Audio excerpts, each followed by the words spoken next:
I was kept away from the country for a long time, and I was told two things. One, that my life was not safe, and the second, that if I returned, I would jeopardize the political standing of my sister. So it was fear and guilt which they played on. The fear didn't matter for me because I knew I was innocent, but the guilt continued to linger. When she was first time Prime Minister, and I didn't want to come back because I didn't want to live with the thought that if I had returned and somehow government fell out, we forever be held responsible.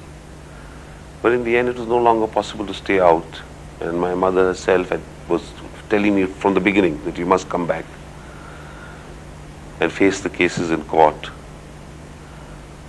And finally, it was her opinion and others' overwhelming opinion which I had to follow.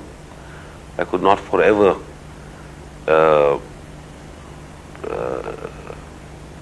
base my politics on the remote possibility that it would hurt my sister's politics. And this government which we have now, which is elected on, which got its votes on the blood of Zulfikar Ali Bhutto, twice got its votes, twice came to power on his sacrifice, is absolutely directionless. It has no direction. It seems to be in a state of drift. It is corrupt to the core. Its only purpose seems to be to earn money by hook or by crook. I had recently mentioned that it is worse than, it's not a government, it is Ali Baba and 40 thieves. And if I reply to it in any great detail, my sister would think I'm vying for her position, which I'm not. But you have to have not only a competent government, but it must be a clean government. I think at times you have to govern not only with a warm heart and a cool mind, but also with clean hands. I mean, sometimes those hands may have to be iron-fisted, but they must be clean. This government has failed in all fields except one. It has excelled in the art of plunder. It has failed in all other fields, including foreign policy. Pakistan today is more isolated than perhaps it ever was. Adventure in Afghanistan has misfired, backfired. There's anarchy there. Iran and China are not prepared to support us on vital issues. The Muslim world as a bloc which supported us, the Arab and Muslim world which as a bloc supported us during past periods, especially during Mr. Zulfikar Ali Bhutto's time, has declined to do so now. Aside from a rotten economic system and social collapse, the foreign policy has been a failure.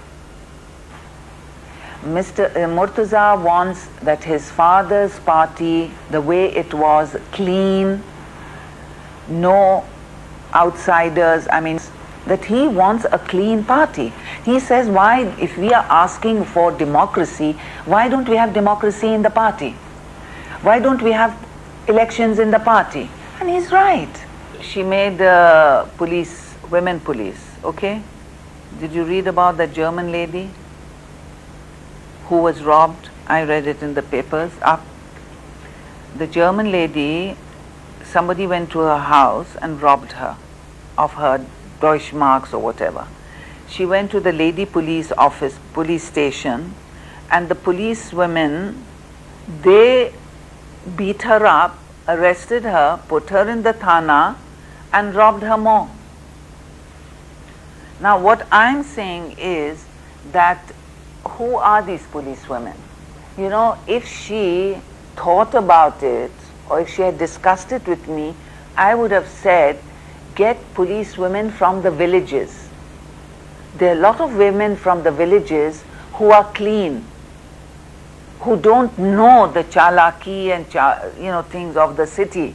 They have not lived in the cities, and they are more honest. Believe me, they are much more honest.